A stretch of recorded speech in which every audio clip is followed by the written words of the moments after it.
The unity of believers is demonstrated in the body of Christ, and this you'll find in 1 Corinthians chapter 12 from verse 12 to 27. So here Paul uses the analogy of human body to demonstrate the unity of believers. Christians form many parts of the body of Christ, so each with different functions to perform just as the human body does.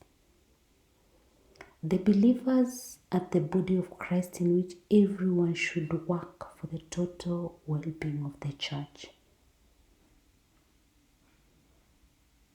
Through baptism, believers become members of one body of Christ. Christians share the same rights and privileges as members of one body in Christ. Christians should remain united as they deliver different services to the community. Paul encourages Christians to have humility, gentleness, and patience in order to promote unity among them.